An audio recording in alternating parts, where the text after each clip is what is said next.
Bom, boa noite a todos. Hoje é uma noite muito especial. Hoje quem está fazendo a abertura sou eu. O Almir se encontra ainda enrolado no centro cirúrgico, mas pediu para eu começar a fazer essa abertura de uma pessoa tão especial, que é a doutora Denise de Freitas, que dispensa qualquer apresentação. Mas como a gente vai fazer oficialmente a abertura, doutora Denise de Freitas, que é docente de oftalmologia da Escola Paulista de Medicina, da Unifesp e do Grupo Vision One, e é uma formadora de inúmeros residentes, uma legião de oftalmologistas bem formados pela escola. É uma honra, um prazer. Eu digo que a Denise, eu sempre admirei, ela é um símbolo dentro da oftalmologia e na especialidade dela, ela é a top, e a gente não poderia deixar de chamá-la para fazer essa cereja do bolo dessa sessão, que eu considero uma sessão muito especial. Eu, especialmente, fiquei muito contente com a possibilidade de poder contar com a presença da Denise hoje, que vai engrandecer tanto as nossas sessões. Ela precisava estar aí nesse grupo seleto que a gente consegue, graças a Deus, reunir. E, enfim, só agradecer, muita gratidão aí para minha fada madrinha que conseguiu fazer o link, doutora Patrícia Contarini, que é tão amiga da Denise e que conseguiu aí fazer essa ligação, e hoje está sendo possível, Denise, dar essa aula. Muito obrigada, boa noite e seja bem-vinda aí à nossa sessão do Oftalmologia Copstar. Muitíssimo obrigada, Valéria. Sempre te admirei, sempre gostei muito de você, do seu jeito bem à vontade que deixa a gente. Muitíssimo obrigada pelas palavras. Eu sou uma super fã de disseminar informação. Então, para mim, gente, é um prazer estar aqui. Estou lisonjeada, é uma honra. Agradecer ao Almir também. E, é claro, minha querida irmã de alma, Pati, que me ligou toda cheia de dedos, falou, então, você lembra da Valéria? Claro. Então, ela está querendo chamar para aula. Eu falei, claro, vamos fazer. E aí também agradecer a Patrícia por tantas e tantas parcerias que a gente tem juntas, desde micobactérias, sei lá, 20 anos atrás. Patrícia é uma irmã de alma mesmo. Agradecer muito. Paty, inclusive, na aula vai dando umas entradas aí, hein, que você conhece bastante as minhas coisas. O screen, podem mandar pergunta, mas para melhorar, né? Então, por favor, fiquem à vontade e façam qualquer... É no chat, Denise, né, Valéria? Denise, a gente vai correr a aula, as pessoas que estiverem interessadas em perguntas escrevem no chat e no final a gente faz as perguntas para você, tá bom? Todo mundo agora atento, e quem tiver perguntas, por favor, no chat, tá? Vamos lá. Então, vamos fazer uma revisão, na verdade, de ceratite microbiana. Essa é uma fala que eu faço bastante lá na Escola Paulista, para a gente alinhavar as condutas, né? Porque é tão difícil ter uma conduta só para as coisas, mas a gente tenta, pelo menos, ter um basal, né? Eu não tenho nenhum conflito de interesse, vou estar falando de marca registrada, mas, graças a Deus, não tenho nenhum conflito de interesse. Só queria começar com algumas premissas, dizendo, né, ceratite microbiana, quando a gente fala esse termo, a gente está focando em bacterianas, fúngicas e parasitárias. As virais não entram, então me põe à disposição aí da Valéria, se ela quiser, um dia eu venho para falar de herpes simples, herpes zoster, agora a varíola dos macacos, né, que parece que também está aí para ficar, e teria o maior prazer de voltar aí para falar com vocês. É uma emergência, né? Querendo ou não, a diferença de emergência e urgência, a emergência a gente perde a vida ou perde o órgão, então se você não conduzir muito rapidamente a ceratite microbiana, você pode perder o órgão, porque a gente sabe que desestrutura o olho como um todo, dependendo da gravidade, né? Cuidado com o que vocês leem, porque a incidência e fator etiológico muda muito. Uma coisa é você estar no norte dos Estados Unidos, outra coisa é você estar no sul dos Estados Unidos. Aqui é um país tropical, então essa diferença não fica tão declarada, mas mesmo assim, se você for pegar relato da Índia, vocês vão ver que, por exemplo, ceratite por acanthameba, que no mundo inteiro é 90% usuário de lente de contato, lá não é. Lá é trauma com material vegetal. Então, muito cuidado quando a gente lê, né? Como tudo em medicina, diagnóstico e tratamento rápidos é o mais importante, mas como eu já falei, quando você desestrutura a anatomia, você perde a função visual. É difícil você refazer uma anatomia com função visual quando você grudou uma íris atrás de uma córnea, quando você teve glaucoma secundário, então é complicado, né? Tem que dominar o uso correto de antimicrobiano e corticoide, e aqui entra, não é ruim para o colega indicar um outro colega que seja dominador do uso de antimicrobianos, né? O paciente, 99,9% acham ótimo quando encaminha, porque a medicina é muito ampla, né? Então, não sabe, não tá patinando um pouquinho no caso, melhor encaminhar para alguém que saiba dominar isso, né? E já é clássico que referi tardiamente, não só nas microbianas, mas em várias coisas, e principalmente introduzir corticoides sem critério é fator responsável por resultados ruins. Então, isso é uma coisa que muita gente questiona, mas isso é bem patente, né? Bom, gente, quando a gente fala de microbiana, a gente, graças a Deus, sai ganhando, né? Porque a grande maioria são bactérias gram-positivas. E a grande maioria domina os usos dos antibióticos, né? Em oftalmologia. Quando vai para o fungo e a cantameba, às vezes, aí a gente patina um pouquinho mais. Não vou dizer que também não tem bactéria que a gente patina, né? Mas a grande maioria a gente sabe controlar, né? E os micro-organismos mais frequentes pontualmente para as bactérias são o estafilococcus, né, seguido da Pseudomonas strepto, e aí é uma raridade todas que são os enterobacterianos, né? Só que quando vem um paciente usuário de lente de contato, a ordem inverte, né? Inclusive isso, se tiver jovenzinhos aí, para a prova do CBO é importante, né? Então, a Pseudomonas domina quando é um usuário de lente de contato. Fator de risco é aquilo que a gente já sabe, mas eu queria apontar para vocês que o trauma é muito importante para as faixas etárias mais tardias e o uso de lente de contato desponta em qualquer parte do mundo como uma causa importante no paciente mais jovem, né? Isso tudo eu estou dizendo para quando o paciente entrar no consultório de vocês já irem pensando, né? Olha a faixa etária, usuário de lente de contato, você já vai fazendo uma história clínica só de ver o paciente, né? Então, falando agora da bacteriana, o quadro clínico, ele se diferencia bastante dos outros, porque ele é agudo. O fungo raramente agudo, a cantameba raramente aguda. 1% do fungo e da cantameba pode apresentar um quadro clínico agudo, mas normalmente eles são mais crônicos. Então, é uma coisa que se instala agudamente, com uma dor importante, uma progressão rápida. As características clínicas todo mundo sabe, é uma úlcera de córnea com infiltrado esbranquiçado, edema corneano, reação de câmara anterior. É claro que pode ter uma menos grave, uma mais grave, a gente tem que saber reconhecer essa diferença. Aqui está escarrado nesse slide, mas vocês vão ver que tem coisas que ficam um pouquinho em cima do muro, né? E a exceção para isso tudo que eu disse são duas grandes braços de bactérias, que é a Mycobacteria nocardia. Elas tendem a ser um pouco mais lenta, principalmente a Mycobacteria, com uma apresentação mais anormal, vai indo mais um pouquinho difícil em relação ao quadro clínico das bacterianas naturais, né? Diagnóstico é clínico, todo mundo sabe, faz raspagem da córnea, esfregaço, cultura, antibiograma. Ah, mas e se eu não tiver? Nós vamos discutir isso. Se você não tiver, não vai ser um erro jurídico você não colher.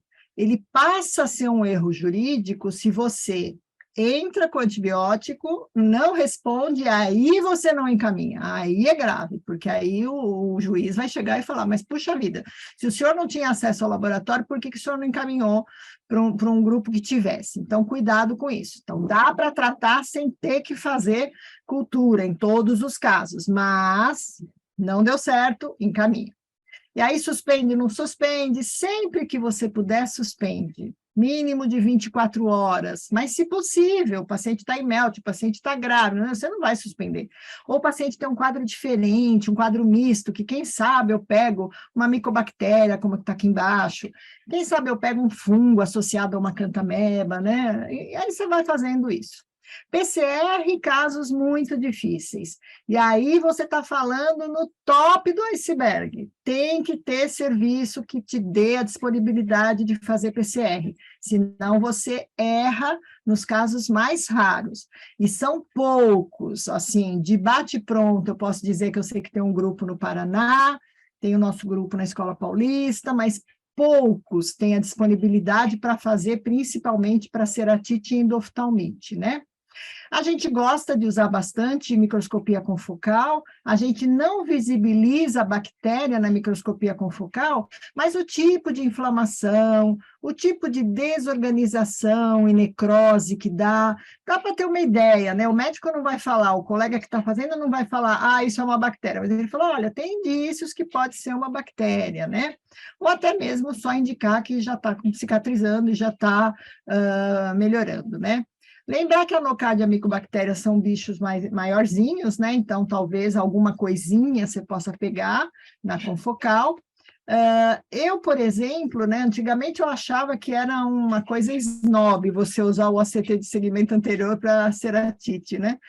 Hoje eu já mudei muito de ideia, a gente faz algumas coisas lá na escola para ver placa, porque para fazer o UBM já é mais difícil, né? Não estou dizendo que você tem que comprar um OCT, né? Mas se você tiver a disponibilidade para fazer para outras coisas, cirurgia refrativa, sei lá, você também pode acompanhar, inclusive para ver o processo de evolução, né? Então, vale a pena. E a fotografia eu acho que é uma coisa assim indispensável, pelo menos para quem é referência, né? De novo, até do ponto de vista jurídico, para você mostrar uma evolução que foi bem, uma evolução que não foi bem, ou você tem tanto paciente, como é na Escola Paulista, a gente tem fotografia, tem 2 monitores, a gente põe os 2 casos, o que estava o mês passado, o que está o mês agora, e a gente olha se aconteceu coisa diferente, neovascularizou, fez isso, fez aquilo. Então, a fotografia eu acho que é uma coisa que é meio indispensável mesmo para, principalmente, serviços referências, né? Bom, a aula é basicamente falar mais de tratamento, né? Como que é o que a gente trata? Todos vocês sabem que é com antibiótico terapia de amplo espectro. Mas aí a gente fala assim, então para que existe o combinado? Existe o combinado por um único motivo, gravidade do caso. Então, se você tem um caso grave, que já chega com as características de gravidade, talvez seja interessante você já entrar com a terapia combinada. Se você não tem condições, você pode até começar com uma monoterapia com quinolona, e aí você avalia a evolução, e não deu certo, você vai fazer uma segunda colheita, porque eu estou falando de caso grave, e aí você troca para os combinados fortes, né? Então, na teoria, grave é combinação fortificado, leve a moderado é monoterapia com quinolona. Os colírios fortificados, na regrinha, né, na teoria do livro, para gram-positivo a gente usa cefalotina ou cefazolina. Cuidado que se andou falando que a cefazolina era superior à cefalotina, não é. Elas são muito equivalentes, ou alguns estudos de oftalmologia às vezes mostram até um pouquinho melhor a cefalotina, mas elas são bastante equivalentes. E a gentamicina com a tobramicina.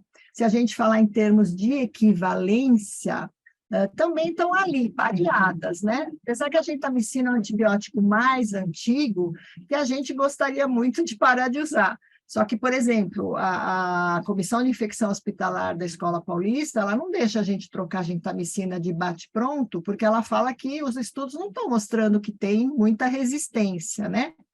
Mas a gentamicina ela é muito tóxica, então é difícil você lidar com um tratamento que vai durar 2 semanas, se for uma pseudomonas 3 semanas, usando uma gentamicina, né? Então aí você tem que ter argumentos para que te permitam trocar para outros antibióticos. Mas a dupla para gram-positivo e gram-negativo permanece essa, né?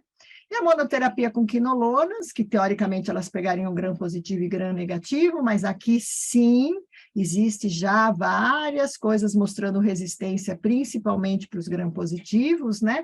Então, a segunda geração, por exemplo, a gente gosta de usar a cipro para pseudomonas, porque ela ainda pega bem, a moxi pega bem, a GAT pega bem, a GAT, que era o pessoal da Allergan, né? Eles lançaram ela 03, e como o Vigamox era 05, então eles já correram rápido e lançaram os IMAR XD, e a besifloxacina, que era outra de 4ª geração, saiu foi descontinuada, até onde eu sei não voltou, mas era outra opção que a gente tinha, né? E aí, quando nós usamos, então, a vancomicina e a amicacina ou a ceftazidima, né? Quando você tem um caso de resistência declarado, né? É uma pena que é uma aula grande, não dá para mostrar caso, mas a gente já teve caso, por exemplo, de resistência a Pseudomonas resistente à amicacina, e aí a gente introduziu, porque foi de cara já com vancomicina e amicacina, e quando chegou o resultado da cultura, veio resistente à amicacina, mas o paciente estava melhorando muito, muito, muito, e a gente manteve. Só que deu assim, 7 dias de melhora, ele afundou. E aí sim, a gente viu que a resistência não estava combatendo, entramos com a ceftazidima e ele melhorou. Bom, outra coisa que vai determinar se você usa vancomicina, amicacina ou ceftazidima e não as duplinhas clássicas é micro-organismo atípico, né? Então, por exemplo, micobactéria, a primeira droga de escolha seria a claritromicina tópica, que nós não temos. Ela não é estável, ela precipita.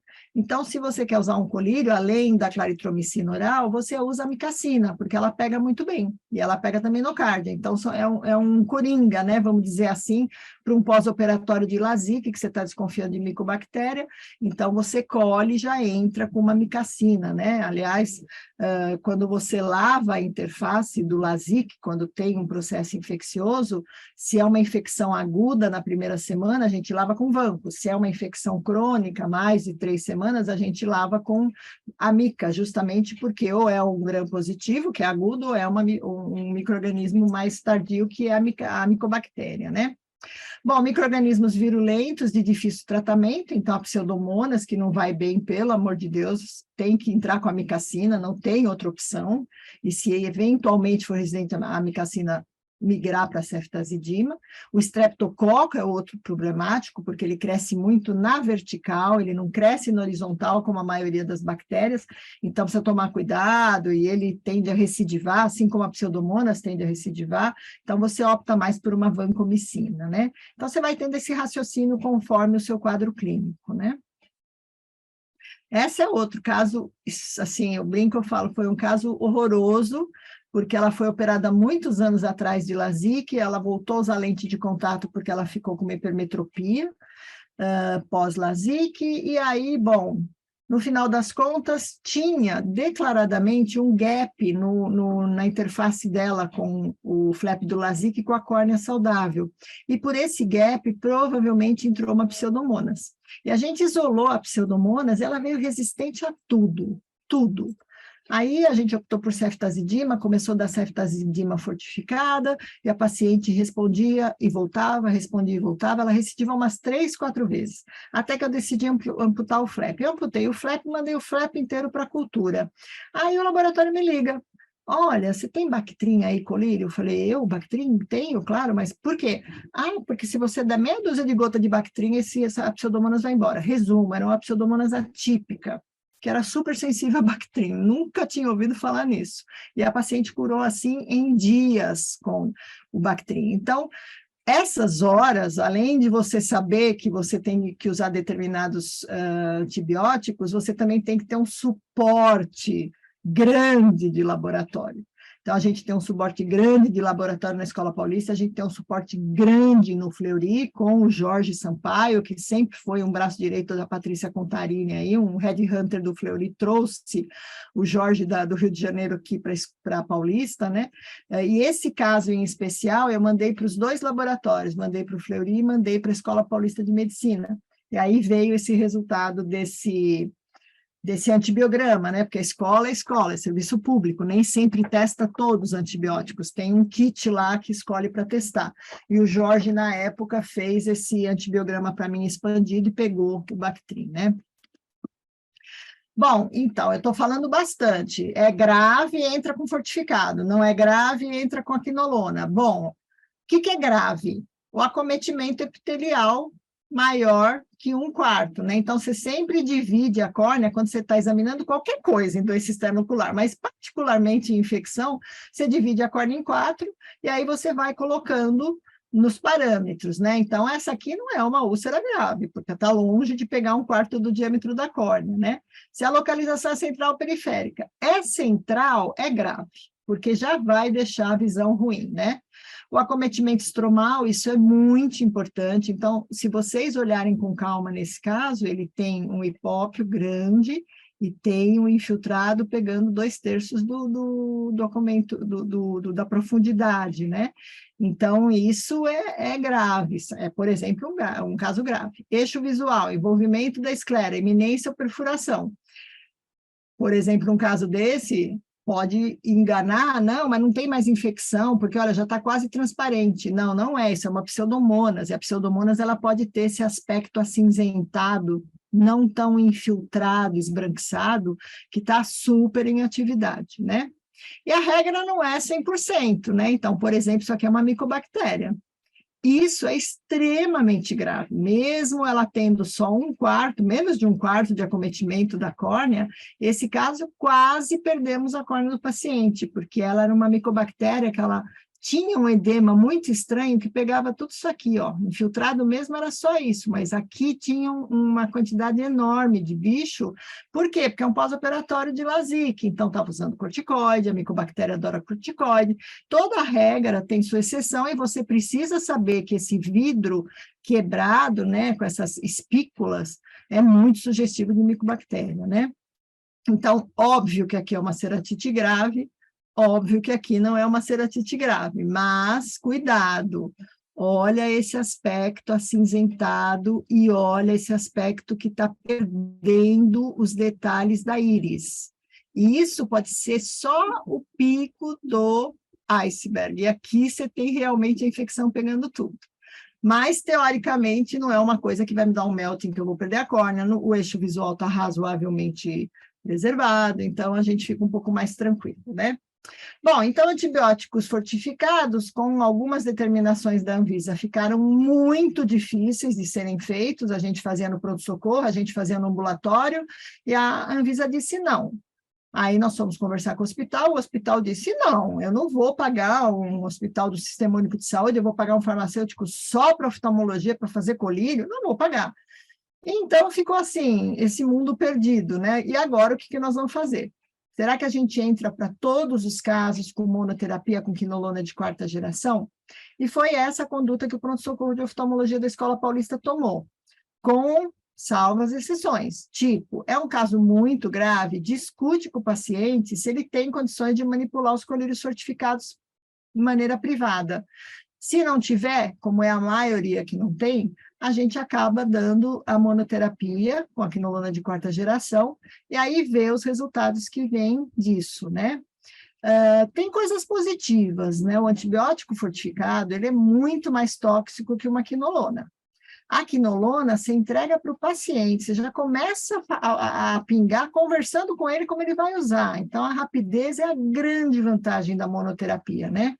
E é muito mais fácil aderir do que você pingar um, do que você pingar dois, aí acaba o colírio, ele não tem dinheiro para continuar comprando. E a gente fez isso e a gente se deu muito bem. Então, a gente entra na maioria dos casos, com algumas exceções, e conseguimos controlar. Então, é uma coisa que dá para extrapolar para o consultório da gente, né? E aí a gente também está respaldado pela literatura. Já é uma literatura mais antiga, de 2014, mas é uma revisão sistemática da literatura, onde se comprova que não tem diferença entre colírio fortificado e as monoterapias, para a maioria dos casos, Então, até do ponto de vista legal, a gente fica respaldado, né? Então, a gente trata como cefalotina mais tobramicina, quando o hospital deixa e não obriga a colocar gentamicina, de hora em hora, 48 a 72 horas, depois 2 em 2, 2, 3 dias, 3 em 3, 14 a 21 dias. E a quinolona, como elas são altamente matadoras, a gente entra de hora em hora, 24 a 48 horas, depois já pode até passar para 3 em 3 horas, 7 dias, 4 vezes por dia, 7 a 14 dias. Cuidado, gente, quando a gente fala, usa de tanto em tantas horas, de 6 em 6 horas, porque às vezes o paciente acorda tarde, dorme cedo, e aí é melhor você dizer, olha, se você usar de 3 em 3 horas, vai dar 6 vezes por dia. Então, você começa a pingar às 8 da manhã, vai até a meia-noite. Cuidado, porque senão eles não pingam correto e não usam antibacteriano ou antimicrobiano correto, a coisa não vai bem, né? E cuidado com pseudomonas, então a gente sabe que a pseudomonas é melhor, a ciprofloxacina, cuidado com isolou uma pseudomonas, então já vou tirar a cefalotina, cuidado que tem muita infecção conjunta, essa aqui é uma pseudomonas já com melting, né? E ainda defeito epitelial, então cuidado que elas são mais perigosas, né? O uso de corticoide é controverso, né? Diminui a inflamação, diminui a cicatrização, melhor sintoma, bacana. Mas altera o mecanismo de reparo corneano, potencializa micro-organismo, pode gerar melting quando ele diminui o reparo, e tem outras consequências, né? De aumento de pressão intraocular e assim vai. E lembrar que o corticoide é proibitivo para alguns micro-organismos, por exemplo, micobactéria. Então, você tem um pós-operatório de LASIK, você está vendo os infiltrados esquisitos, para o corticoide. Não vai dar mais corticoide, porque se for uma micobactéria, se for uma cândida, a coisa vai pegar, né? Então, esse é um caso nosso, que assim, a gente apanhou muito para fazer o diagnóstico, mas era uma micobactéria no final das contas. Então, qual é o racional no uso, né? Primeiro, você tem que identificar o micro-organismo. Não identificou, não usa corticoide. É muito grave. O acetato sempre é melhor que o fosfato, por causa da penetração. A prednisolona e a dexametasona, na prática diária, eles são muito parecidos para o objetivo de desinflamar uma úlcera de córnea. Mas a gente sabe que a dexametasona fica mais tempo na câmara anterior, então ela aumenta a pressão intraocular mais do que a prednisolona, né?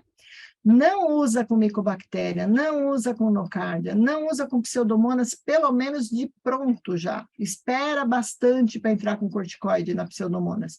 E no streptococcus, porque nesses dois micro-organismos, o corticoide tende a levar mais para a recidiva do processo infeccioso, e na pseudomonas o corticoide tende a levar mais para melting. E precoce ou tardio, sempre quando você entra precoce, por incrível que pareça, os resultados dos estudos são melhores, porque você evita realmente muita cicatrização, você evita a neovascularização. Mas vai esperar a identificação do micro-organismo, vai esperar isso, vai esperar aquilo. Você não vai entrar com 24 horas, com certeza, vai ter que esperar um pouquinho mais, e pelo menos que tenha um sinal de que está tendo melhora, né? Então, o SCUT, que é um multicêntrico americano, muito, muito bem desenhado pelo pessoal da Proctor Foundation, eles falam que quando você usa corticoide, até mesmo precoce, a acuidade visual fica praticamente igual. Tá bom, mas teve uma úlcera no centro da visão, então é claro que a acuidade visual vai ficar igual em um e outro, porque a cicatrização seria inevitável. Mas também fala que se você usa o corticoide, demora mais para epitelizar. Então, tudo bem, você entra com o corticoide, controlou um pouquinho a inflamação, vai tirando, né? Para você não ficar com uma complicação que é a falta de epitelização. Cicatrização parece que é igual nos dois grupos, e mesmo usando o corticoide, não houve complicações significativas esperadas, como, por exemplo, aumento de pressão, né? Então, como que a gente vai fazer? A gente vai fazer quando a gente tem melhora clínica, com a antibiótico terapia que a gente escolheu. A gente vai esperar uma cultura antibiograma em casos, pelo menos em casos graves. Esse é um paciente em franco melting, ele nem era uma infecção muito grave, mas ele entrou em melting. Então, óbvio, né? Caso grave, você aguarda para ver se não tem junto aí uma pseudomonas escondida. Ele era um Staphylo aureus, que também é um bicho mais chatinho, mas não para dar um melting desse, né? E se você decide usar corticoide, você tem que seguir o paciente muito, muito de perto. Não pode mandar ele voltar em 3, 4 dias. Tem que voltar 24 horas, está tudo bem, volta nas outras 24, está tudo bem, volta em 48, assim vai, né? E não entra se não precisa, sabe? Não tem inflamação, está com uma córnea esquisita. Não vamos entrar se não precisa, né? E uma palavrinha da pseudomonas, então ela é a mais grave. Vocês olham que, quando a gente vê, com certeza, essa plateia que está assistindo aí, já viu aqueles, entre aspas, fiapos que saem da córnea, né? Isso é melting, tem um fiapão aqui, ó. Ou você faz o corte, você vê que tem afinamento, mas aqui está elevado, é porque o melting, ele faz uma elevação. Às vezes, na pseudomonas, isso não existe, esse infiltrado branco não existe, existe aquele infiltrado cinzentado, meio transparente, mas você vê que é elevado, né? E isso tem que tomar muito cuidado, fechar o mais rápido possível esse epitélio, usar a doxaciclina, agora vem a azitromicina aí como um agente oh meu Deus, Anticolagenolítico potente, né? Que a gente não sabe as dosagens ainda, mas é uma opção que vai vindo, né? Não usa corticoide e fecha o epitélio o mais rápido possível para você poder usar corticoide. Agora, eu queria só rapidamente discutir esse caso. Essa é uma senhora que ela usava lente de contato muito de vez em quando, e ela deixava a lente parada lá na caixinha.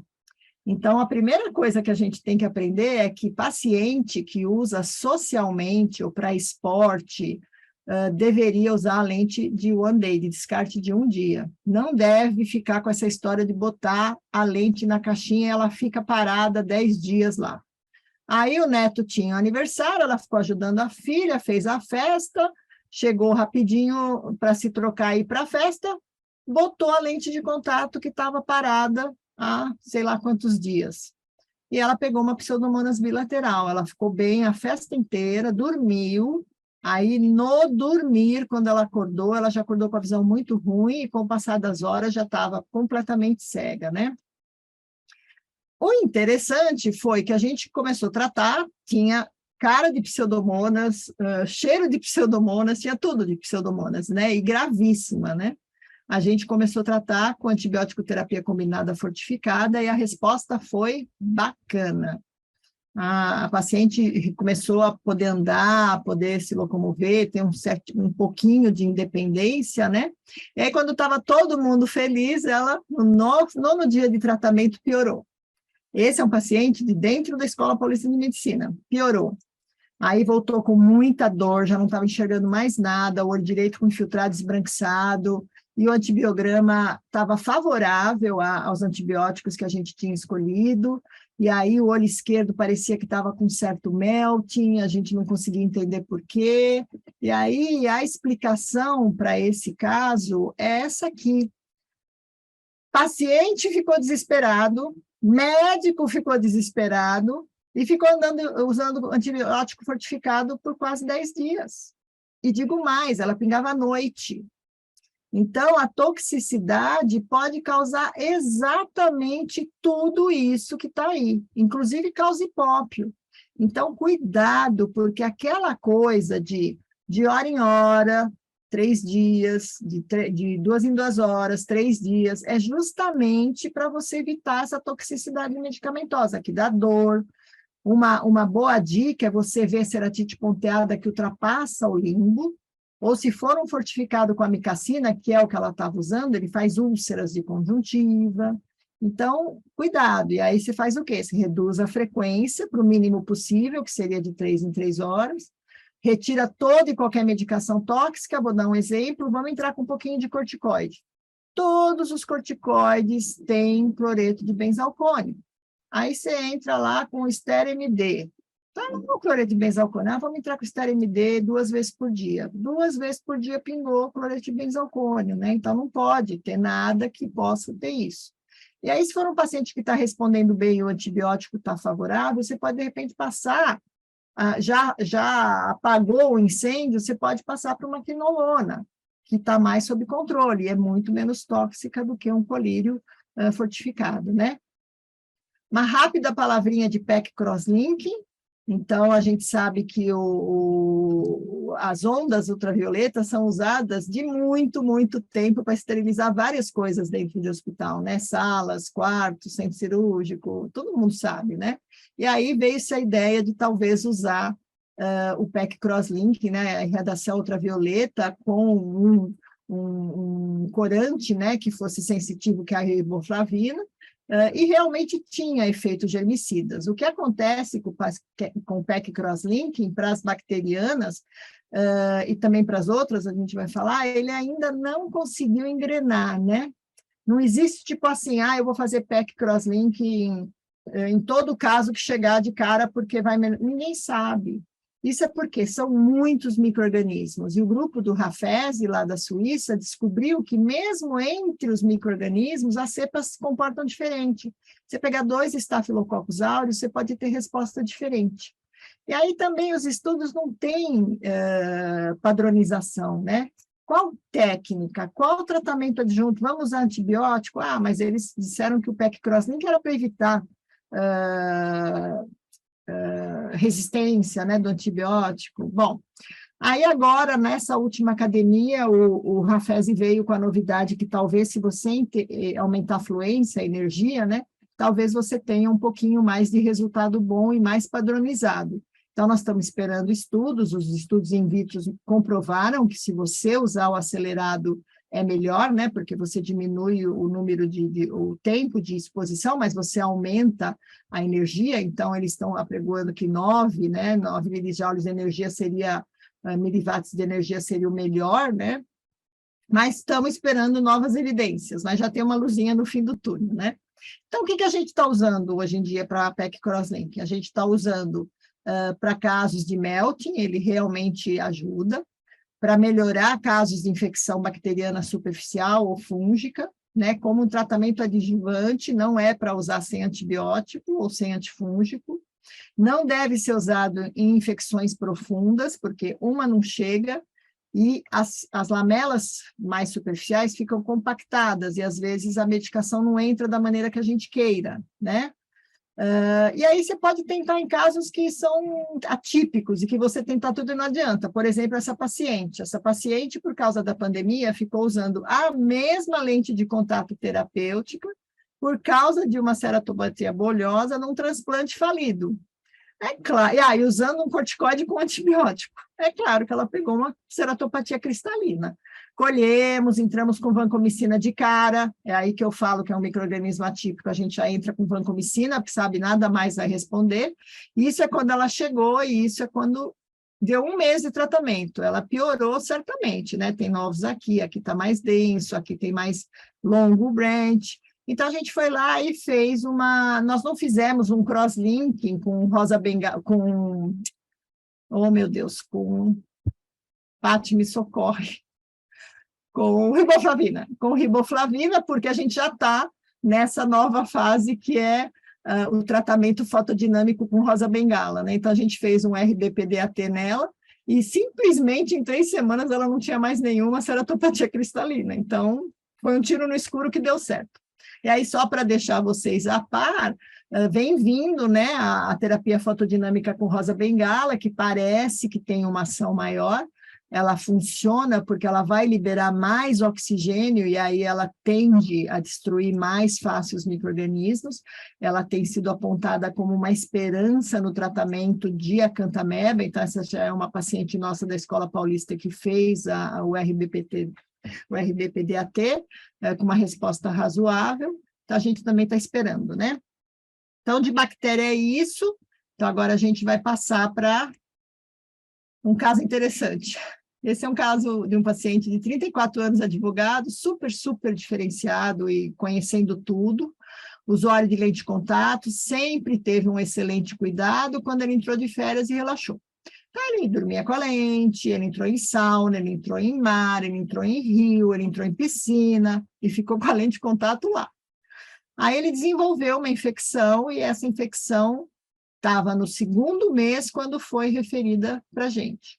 Ele tinha 2 culturas negativas, ele estava em uso de biguanida e anfotericina tópicos, e o colega internou para dar voriconazol endovenoso para ele, porque o colega achou que ele tinha cara ou de acantameba ou de fungo, né? Qual é o problema nesse caso? Primeiro, não tem diagnóstico. 2 meses já tinha que ter feito uma biópsia. 2 meses. E a confocal, eu também não sei o que aconteceu, porque esse grupo que mandou para a gente tem confocal, também não fez confocal. De qualquer maneira, não é todo mundo que tem confocal, mas todo mundo tem um trépano para fazer uma biópsia. Então, não pode ficar parando no tempo, né? E usando 2 classes diferentes de droga, isso é igual a toxicidade, você começa a perder controle, né? Será que esse POP é a toxicidade? Será que esse POP é da infecção, né? E ele estava no hospital para antifúngico endovenoso. Não digo que a gente não dá voriconazol endovenoso, mas a penetração do voriconazol oral é muito boa nos tecidos corneanos, na íris, no vítreo. Ele tem essa disponibilidade de droga no olho. Então, talvez não precisasse, né? Só oral ou sei lá o que, subconjuntival, mas o paciente ficou internado todo esse tempo. Então, eu brinco e eu falo, né? Nem tudo que reluz é ouro. Então, é claro que a gente pensa que é acantameba, mas está diferente, né? Olha o tanto de lesão satélite, né? A cantamela faz lesão satélite? Faz também, faz mais grosseira, né? Não é assim bonitinha. Mas estava na cara que era um caso de fungo, né? E aí a confocal já deu fungo de cara, não tinha cistos, olha a gravidade, né? Que o paciente usando 2 meses anti-amebiano, né? Então, os aspectos cruciais na ceratite fúngica é saber a virulência, ou seja, qual é o fungo e a quantidade do fungo. Por isso que eu brinco, eu falo que eu estou estragada, entre aspas, porque a minha cabeça agora usa muito confocal para conduzir, né? Então, se eu faço um confocal e já tem lá que o fungo está 400 micras, eu já vou fazer injeção intraestromal, porque não vai chegar. E se for um fungo tipo fusário, o voriconazol, que tem boa penetração, não pega legal. Então, é difícil hoje conduzir muito bem conduzido sem uma microscopia confocal, né? E se eu tenho um paciente que tem algum problema, é imunossuprimido por razão XYZ, é um alérgico deslavado, e aí ele tem uma imunidade muito ruim, eu vou também pensar melhor como que eu vou tratar, né? Na escola chega muito, muito mais filamentoso, e dos filamentosos a gente bate o recorde de fusário, então é uma dor de cabeça, né? O segundo é o aspergillus, mas se for um aspergilo flavus, é tão ruim quanto o fusário, então a gente lida com úlcera fúngica bem grave. E as cândidas, que teoricamente são boazinhas de serem tratadas, chega na escola, a maioria é cândida parapsilose, que é uma cândida que vai e volta, vai e volta. Então, em todos os anos predomina parapsiloses, então a gente apanha um pouco tratando, né? Bom, a epidemiologia do filamentoso todo mundo sabe, a agricultura, né? A levedura geralmente é paciente com superfície ocular comprometida, a gente vai chamar atenção para o transplante endotelial e o LASIK, né? Tudo que tem interface, a cândida gosta, assim como a micobactéria gosta, né? A suspeita clínica, óbvio, é uma coisa mais lenta, uma coisa mais demorada, e se aí você não manda no momento certo, você perde o timing, né? O quadro clínico eu vou passar muito rapidamente, mas todo mundo sabe, lesão satélite, borda e fada, as placas endoteliais, que, de novo, o OCT ajuda bastante, e assim vai, né? Essas infiltrações bem profundas, né? Que tem a parte anterior da córnea livre, são pacientes adoentados da córnea, então úlceras de córnea crônica. Lembra que ela também pode ter um aspecto satélite, mas é um satélite diferente, com bolinhas, né? Não pode confundir. Essa é uma paciente diabética que dormia com o olho aberto, então é claro que ela teve um defeito epitelial e pegou uma úlcera por cândida. E aqui a úlcera por cândida, ela também pode ter aquele aspecto da pseudomonas, que em vez de serem aqueles infiltrados esbranquiçados muito fortes, elas são meio acinzentadas, meio transparentes, né? Então, tomar cuidado com isso. E pós-operatório de transplante, assim vai.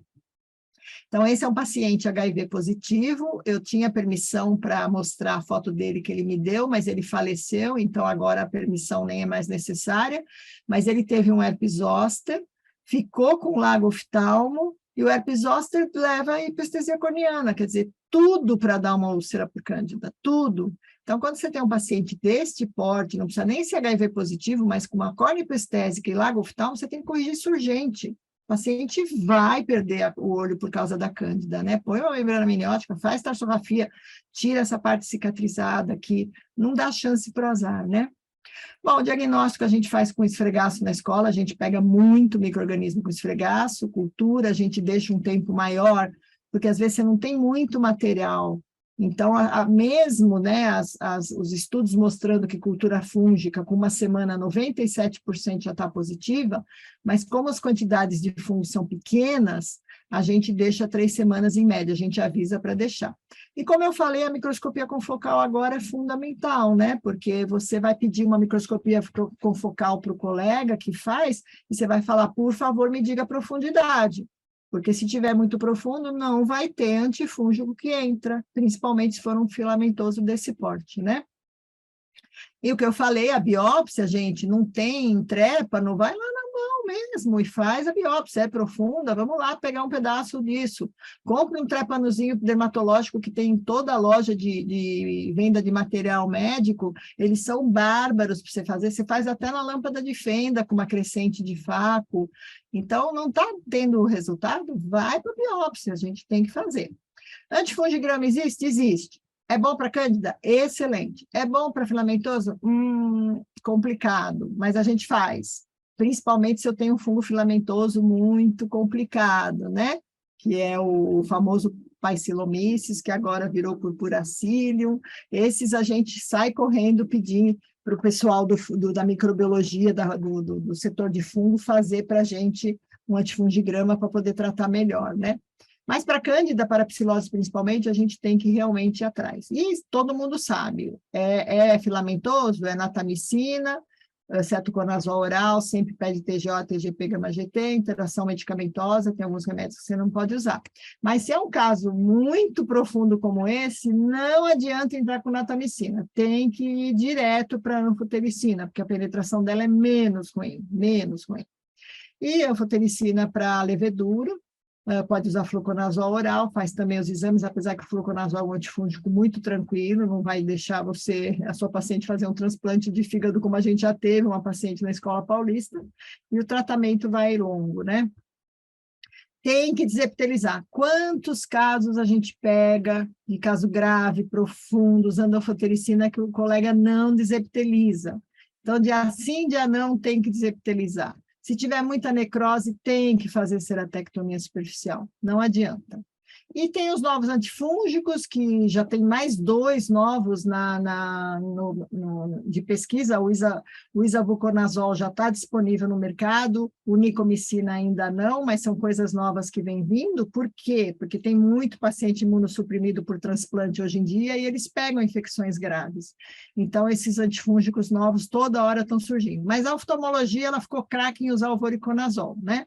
Então, como eu falei, boa biodisponibilidade oral, amplo espectro de ação para várias coisas, aspergilo, tudo, mas cuidado com o fusário.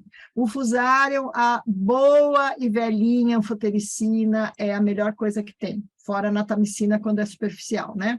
Então, ele vem em comprimidos, a gente geralmente usa 200 miligramas de 12 em 12, você pode fazer uma dose de ataque de 400 miligramas de 12 em 12, e para fazer o colírio, para fazer as outras vias de injeção que a gente vai discutir, é o poliofilizado, né? O colírio é super bem tolerado, a gente faz 10 miligramas por ml, ele pode ficar tranquilamente 30 dias em temperatura ambiente, não precisa colocar em vidro escuro ou encapar ele, é uma droga muito tranquila, muito tranquila. As farmácias fazem de manipulação? Não fazem, porque é um colírio que só os hospitais, é uma medicação que só os hospitais podem comprar. Então, você faz o quê? Você vai pegar o paciente, vai mandar para o hospital, manda o hospital, já combina tudo com o hospital, trazer o voriconazol endovenoso, você já faz uma injeção subconjuntival e lá no hospital mesmo você manipula. Ah, mas a Anvisa não deixa, paciência, paciência, não tem o que fazer. Então, a gente manipula, pede para vir da farmácia do hospital um colírio de lágrima artificial estéreo, joga a lágrima fora, ressuspende. Se você não sabe fazer conta, pede para o anestesiologista fazer e já começa saindo de lá com uma subconjuntival e com o colírio, né? Quiçá com uma intraestromal e uma lavagem de câmara anterior que a gente vai ver aí. Então, quando você quer fazer intraestromal, câmara anterior ou vítreo, você, como eu falei, tem que pôr o paciente no hospital e ressuspender e fazer as dosagens aqui.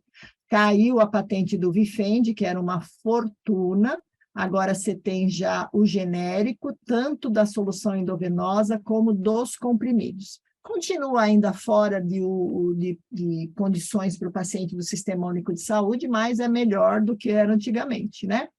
Então, a intraestromal, eu tenho, como meu amigo Luiz Vieira, corajosamente fazendo na lâmpada de fenda uma intraestromal, eu não faço, eu acho que é uma coisa estressante para o médico e para o paciente, eu prefiro colocar ele no hospital, e aí eu faço em condições de uma sedaçãozinha, né? Então, a Academia Americana preconizou de você fazer 360 graus, 2 milímetros mais ou menos da onde está a infiltração principal, né? E aí as dosagens do voriconazol são essas, vai estar gravado aí para vocês depois copiarem, né? E aí o grupo indiano tem uma excelente experiência com isso, e a gente na Escola Paulista tem a mesma excelente experiência com isso. Vai levar para o hospital para fazer uma câmara anterior, aproveite e já faz uma intraestromal, né? Então, a câmara anterior, você pode fazer uma injeção única, mas, às vezes, você não tem pressão suficiente para fazer a injeção única. Ó, não vai, aqui está corrido o vídeo. Mas aí você drena o hipópio, né? Drena o hipópio primeiro e depois você faz a injeção. E é claro que a gente, assim, né, o nosso grupo, pô, eu vou drenar o hipópio, eu já vou botar uma anfotericina ou voriconazol nesse líquido que eu estou fazendo a lavagem, né? Se eu for fazer cultura, primeiro colhe o líquido da drenagem, depois liga o antifúngico, né, para não inibir a sua cultura. E a gente, até onde a gente sabe, é o único grupo fazendo isso, a gente já drena o hipópio com o antifúngico no líquido de correr, né, na água destilada ou numa solução glicada, e aí essas são as dosagens também que a gente faz. As dosagens, para a maioria delas, é tudo igual, viu, gente? Dá para decorar. O que você faz? Você pode fazer lavagem cada 3 dias, se o paciente estiver muito grave e formar muito rápido hipópio, e também você pode fazer injeção extraestromal a cada 3 dias, sem problema nenhum.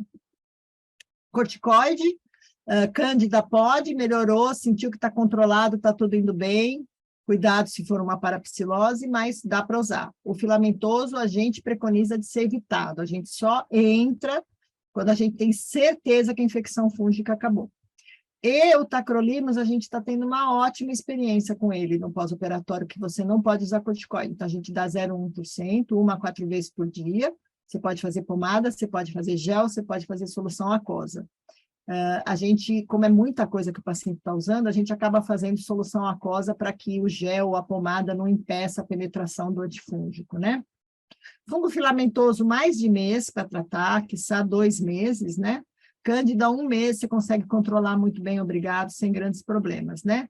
O fungo filamentoso, às vezes, patina, perfura, e aí vem os tratamentos cirúrgicos. A cola é controverso, porque você tem que colocar uma cola bem pequena para não impedir a penetração do antifúngico, e por isso que ele é controverso. Às vezes, algumas pessoas falam, já vamos fazer um transplante de córnea direto, mas, puxa vida, um transplante de córnea só se você fizer aqui uma meia-lua, né? Porque senão você vai desestruturar todo esse segmento anterior, né?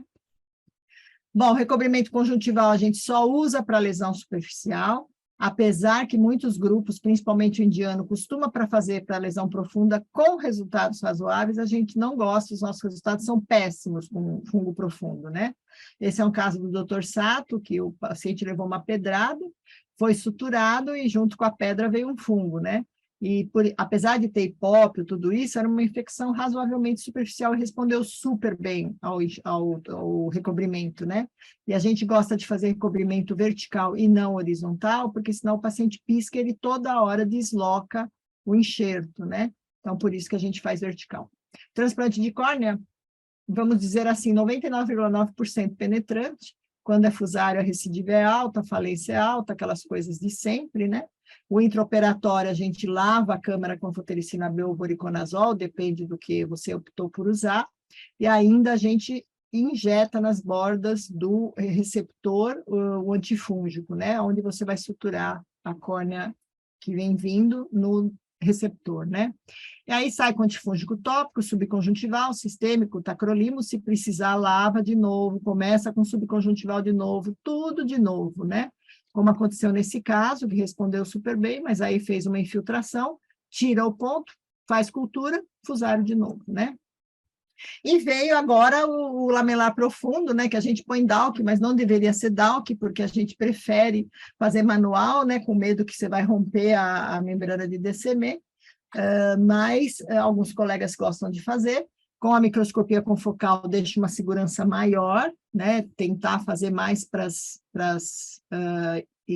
ceratites fúngicas mais superficiais, não tão profundas, e tudo isso, o objetivo é não desestruturar a câmara anterior, porque às vezes você faz um transplante penetrante até nesse caso que teria um bom prognóstico, e aí gruda a íris, ixi, e aí é ruim, né? Então, a gente sempre está tentando um lamelar antes para conseguir preservar. Mas é muito ruim por causa de recidiva da infecção, né? Uma palavrinha de transplante endotelial, saibam que independente da elegância do banco de olhos que vocês frequentam e da elegância do cirurgião, existe uma frequência mais alta de ceratite fúngica no transplante endotelial e por cândida. O porquê disso, gente, está muito relacionado com o tempo de confecção do disquinho, do endotelial, nos bancos de olhos, porque ele fica em temperatura ambiente enquanto está fazendo a retirada desse disco. No centro cirúrgico já é uma temperatura menor, mas também não tem muita diferença entre o cirurgião faz no centro cirúrgico e o pessoal do banco de olhos faz no banco de olhos, mesmo sendo cirurgião. É uma coisa que não se sabe, mas o que se sabe é que sempre quando você tem interface, se aumenta a chance de ter cândida e micobactéria, né? Então, na literatura, o tempo médio de clínica para você fazer o transplante e aparecer a cândida na interface endotelial é de 28 dias, mas existem casos descritos de um dia, no dia seguinte já tinha, e até 120 dias depois do transplante. Então, eles são depósitos multifocais, esbranquiçados, e às vezes eles não têm nada de reação inflamatória. Então, imagina um coitado de um cirurgião que tem um trequinho branquinho desse tamanho aqui, ele vai falar, meu Deus, será que isso aí é cotonete? Será que isso aí é uma coisa branca, sabe Deus do quê? Até que começa a ficar inflamado, até que começa a câmara anterior ter reação, e aí vem o problema todo, né? Então, só alguns exemplos, ó. Olha que pesadelo, olha que coisa linda, o paciente deve estar com 100% de visão e tem essa desgraça aqui na periferia, né? Bem na interface do transplante. E aí vai fazendo fibrina, isso é uma coisa que o OCT de segmento anterior ajuda, porque ele mostra a fibrina muito antes do que o quadro clínico, né? Então, você vê esse caso sem fibrina, você vê esse caso com fibrina, então, deu fibrina, infecção grave, tem que sair correndo. Esse é um caso do Elmer Tu, muito interessante, vocês vão ver que ele fez uma injeção bem no local aqui do infiltrado. E é uma condição das mais dramáticas e complexas, tanto para o diagnóstico, tanto para o tratamento. Como é que você entra para colher aqui no eixo visual alguma coisa, né? Vai deslocar o disco? Tinha gente que falava, não desloca porque aí vai tudo para a câmara anterior. Já vai, de qualquer maneira, para a câmara anterior, né? A infecção vai progredir, é pouco provável que ela não progrida. Então, pós-operatório de TX endotelial, tem que ficar olhando a interface, tem que estar vendo se começa a fazer uma areinha, se começa a fazer ponto branco, se começa a fazer PK, para você já se resguardar, né?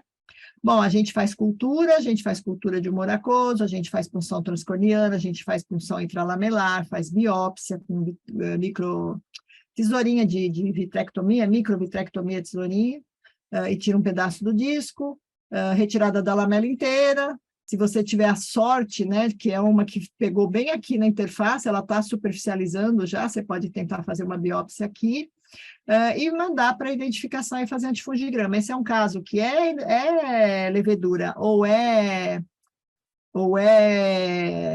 Peraí, deixa eu arrumar isso aqui, que bom. É levedura ou é filamentoso, você vai ter que fazer antibiograma, antifungigrama, porque é um caso muito grave, muito grave. Diagnóstico, a gente usa muito microscopia confocal, e você tem que avisar o colega que vai fazer a microscopia confocal, porque você fala assim para ele, olha, é o seguinte, tem chance de ser cândida, é bom você ficar esperto aí nessa cândida, porque não vai me falar que é um filamentoso, né? Porque o que acontece com a cândida? Quem faz a confocal, ela tem umas bolinhas, e essas que parecem filamentosos são, na verdade, pseudo-hifas, então precisa avisar o colega, porque senão ele vai olhar rápido e vai falar, não, é hifa, cuidado, né? E aí a gente manda fazer PCR com a punção de câmara anterior ou a punção de infiltrado, né? E assim vai, a gente vai, e tem também a possibilidade de cultura da rima, que não é feita no Brasil porque o gasto é muito grande, mas em países desenvolvidos, principalmente quando é um caso de endotelial, né, eles tentam já também deixar mais a cultura de rima, né? E aí mostrar aqui como às vezes começa com um pozinho, né, na interface, e aí você pega com o ACT de segmento anterior e ele mostra que tem alguma coisa exatamente na interface do endotelial, né? Então, como eu falei, o PCR aqui em São Paulo a gente consegue fazer para varicela, para citomegalo, para cândida, para herpes, para aspergilo, para Epstein-Barr, várias coisas a gente consegue fazer aqui. E a gente faz do moracoso, do infiltrado, de biópsia, assim vai, né? Até da rima, se precisar. Tratamento, né, tem uma resposta muito limitada, principalmente quando o caso avançou a esse ponto. Então, a maioria que chega com falha de tratamento clínico já vai para transplante terapêutico com um resultado muito comprometido. Lógico, por causa da penetração das drogas, né? Mesmo você fazendo intracameral, ela não vai por refluxo para dentro da córnea, né? Isso é complicado. E o tratamento cirúrgico, você tem duas opções. O banco de olhos te ligou, ele nunca vai te ligar, porque no Brasil não faz. Nós vamos supor que está nos Estados Unidos. Te ligou e a rima está positiva para um fungo, cândida, ou já tem uma infecção estabelecida. Então, quando tem rima positiva, você pode observar ou já trata com voriconazol colírio, que penetra bem, dá oral, discute com o paciente, né? Fala para ele, vamos tomar essa decisão junto. Porque não são todos que a rima está positiva que desenvolve infecção. Já é uma infecção estabelecida, aí é bomba atômica, é voriconazol colírio, é injeção subconjuntival, é intraestromal, é câmara anterior, é oral. Se não tiver algumas coisas, você faz anfotericina B. Não tá perdendo o jogo, retira o enxerto, e aí, por fim, faz um transplante penetrante, checa se tem endoftalmite nesses casos mais dramáticos. Então, esse é o caso do Elmer Tu, que eu falei que ele tentou injetar, na verdade, no estroma, e aí ele deslocou o disquinho. Aí ele já aproveitou, aspirou, injetou e o paciente curou, ficou muito bem. Foi uma sorte, né, entre aspas. E a confocal sempre junta, ajudando, né? E esse é um caso da Carol Karp, lá do Bascom Palmer, que teve uma evolução drástica, mas deu muita sorte porque o transplante penetrante resolveu. Então, isso é o que eu queria discutir com vocês de fungo. Valéria, você quer que eu continue ou você quer que a gente faz pergunta e resposta e a Cantameba, a Patrícia dá no outro dia, que ela é tão boa quanto eu? Olha, na verdade, eu vi aqui que já tem só uma pergunta no bate-papo, não sei se você já quer responder logo, tá? O doutor Renato Souza Oliveira tinha perguntado assim, professora Denise, o quanto você valoriza o antibiograma, visto que ele é feito baseado na concentração sérica dos antibióticos e não na concentração local? Olha que fera! É isso aí, Renato, acertou na mosca. Nós tivemos um caso aqui de um médico acupunturista que fez um LASIK bilateral simultâneo. Ele nunca entrou em hospital, nunca. E ele só trabalhava no consultório fazendo acupuntura. E ele pegou uma bactéria resistente, por incrível que pareça, nos 2 olhos no LASIK que ele fez. Aí o antibiograma dele deu resistente à micacina e à vancomicina, que foram os colírios fortes que nós entramos logo depois da colheita, porque ele teve uma evolução muito rápida depois da cirurgia, Renato. Só que o homem foi melhorando, e a gente falou, ai, que bom. Por quê? Porque você está coberto de razão. O antibiograma é para uso sistêmico, raciocínio sistêmico. E uma gota de colírio, às vezes, tem muito mais antibiótico do que o endovenoso. Então, a clínica, nesses casos, é soberana. E o que aconteceu com esse paciente? Lá para o 10º dia, 12º dia, ele afundou de novo, mas afundou de uma maneira assim absurda. E aí você fica com aquele dilema, né? Colho de novo ou já vou para os antibióticos que o antibiograma deu que eram bons? Eu optei por colher de novo. Ele não quis escolher, e ele falou, eu quero que você use antibióticos que estão favoráveis no antibiograma. Aí eu usei, que era a ceftazidima, e ele curou rapidamente. Então, tudo isso leva a gente a pensar o quê? 1, a clínica é soberana. 2, a discussão com o paciente, esse era médico, mas a discussão com o paciente é importante, ele tem que ser seu parceiro, porque medicina não é matemática, você tem que falar isso para ele. Então, está acontecendo isso, você está melhorando. Se você continuar melhorando, ganhamos o jogo. Se você piorar, eu vou ter que trocar os antibióticos e colher de novo. Mas você está coberto de razão. Ele ajuda no raciocínio antibiograma, mas a clínica é soberana. Entrou, não respondeu, pode trocar para um antibiótico que seja sensível. E aí, o que fazer?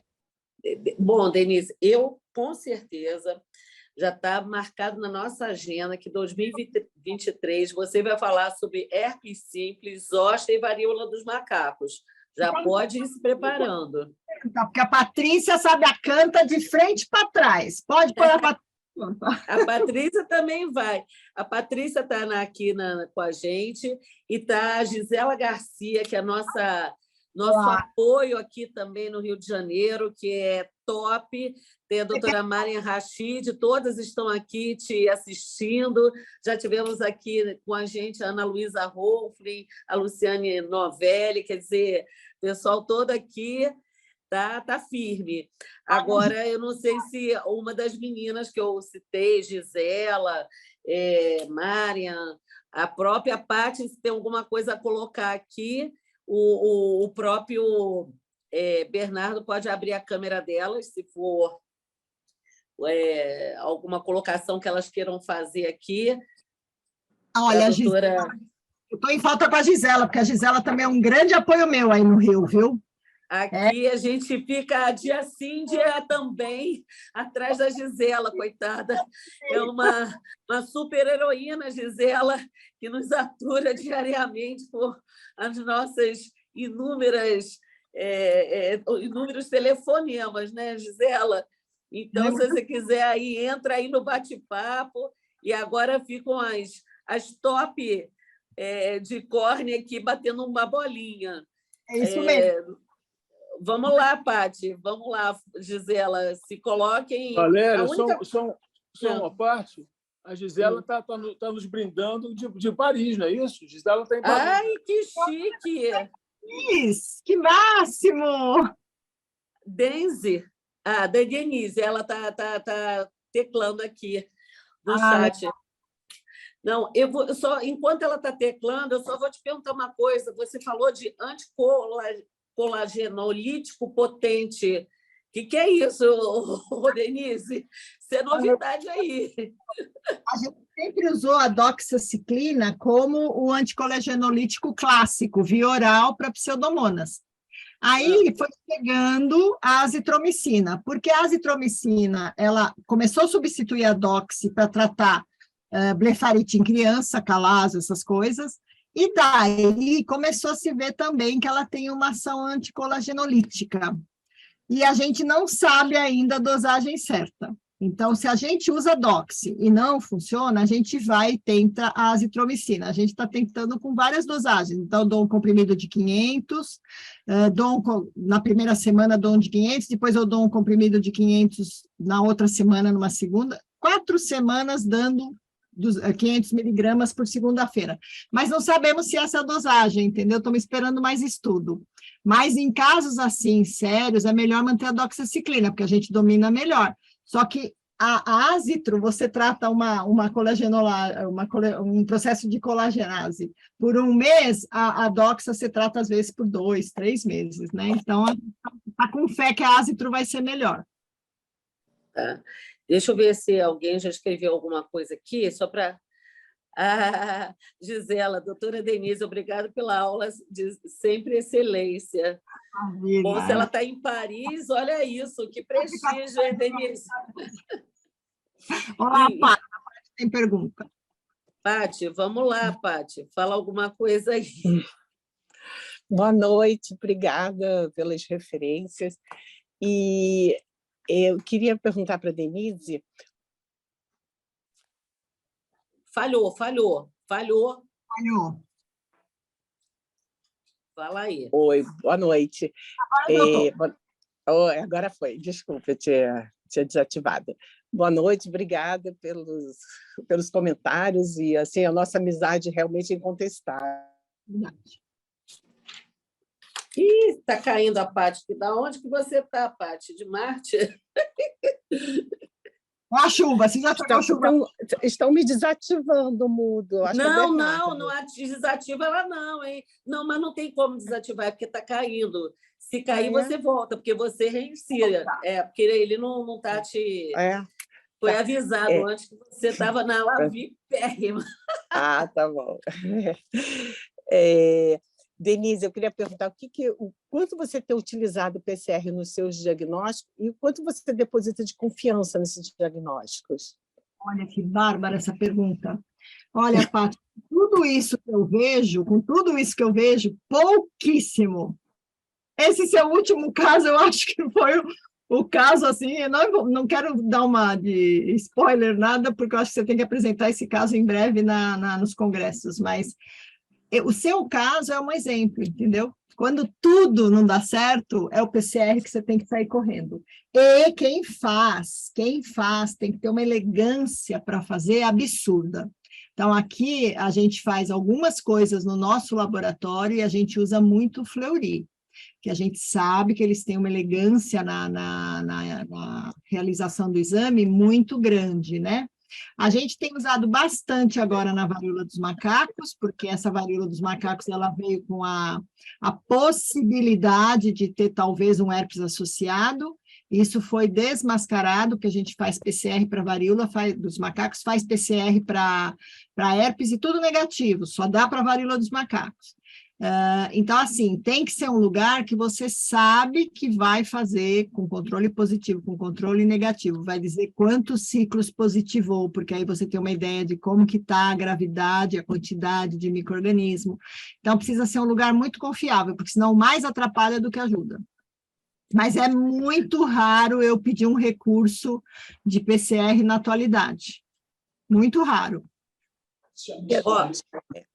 Tem uma pergunta aqui da Gisela para você. Você usa confocal para critério de cura em caso de infecção por acantameba? Seria recomendado? E em quanto tempo? Gisela! Deixa eu te contar. A Academia Americana de Oftalmologia agora teve uma reunião. Ficamos o grupo do Brasil, o Dr. John Dart do Moorfields e o grupo da Índia. E essa foi uma pergunta que eu fiz para o professor Dart, e ele me disse o seguinte: Denise, o número de pacientes que fica com cisto e sem clínica é enorme, e o seu critério de cura vai ser a clínica, não faça confocal neles. Isso o professor Dart, que a gente confia um monte. O grupo indiano falou, olha, eu trato, enquanto eu vir micro-organismo, eu ver cisto lá, eu trato. O que a gente tem feito na Escola Paulista, Gisela? A clínica é soberana, mas a gente está assim de caso, que eu não tenho nada na clínica, que você faz confocal, está cheio de cisto. Então, a gente mantém tipo umas 4 vezes por dia e vai olhando até parar. Foi para mim um choque ouvir que você tem que deixar, e eu ainda falei para ele, mas então eu deixo, vai sumindo com o tempo, vai. E aí, se recidivar, se recidivar, você trata de novo. É duro o paciente ouvir isso, entendeu? Ele é uma doença muito desgastante para o paciente. Então, eu estou preferindo manter 4 vezes por dia e o meu critério clínico é sumir realmente os cistos de lá. Mas eu deixo bem claro aqui que um grupo forte como o do Moorfields, ele não segue isso que eu estou falando. A clínica melhorou, eles param. Deixa eu ver se tem mais alguma pergunta ou não. Bom, por enquanto, não. E, Paty, tem alguma outra questão que você queira colocar? Só para completar a pergunta sobre o PCR, e que material você utiliza normalmente? O moracoso? 1000 vezes o moracoso. A gente tem um estudo bonito na escola, que é de raspagem de córnea. E aí a Heloísa que fez, é a tese de doutorado da Heloísa, e ela mostrou, né? Ela fez PCR para herpes em úlceras que não estavam evoluindo muito bem. Então, ela fez com raspagem de córnea. Mas aí é complicado, porque o próprio Celso Granato, que eu converso muito com ele lá do Fleury, ele falou, vai depender de quanto você raspa, quanto que você consegue pegar. Então, assim, como são casos geralmente drásticos, né, que a gente faz... é claro, eu vou fazer do raspado corneano, mas eu não vou deixar de não fazer no moracoso também, entendeu? E aí eles mandam, tem uma solução, né, de transporte, tem que manter o tempo todo na geladeira, você não pode tirar, porque perde muito fácil. Então, o cuidado que você tem... Gisela, que graça que ela não perderia. Gisela, merci. Tá ótimo. Que tem com a amostra é muito importante, né? O Sérgio Crítico teve um caso de endotelial no Rio Grande do Sul, um caso dele, e ele acabou mandando aqui para o Fleury, para fazer do moracoso, né? A punção do moracoso. Então, é difícil, tem que ser um lugar muito bom. Gente, fantástico, gente. Deixa eu ver se tem mais alguma pergunta. É porque a Gisela tinha dito, agradecendo, que tinha uma paciente assim, que era bom saber, ficou surpresa e botou mesmo de tão longe, não poderia perder uma aula dessa. Merci. Agradeço, Gisela.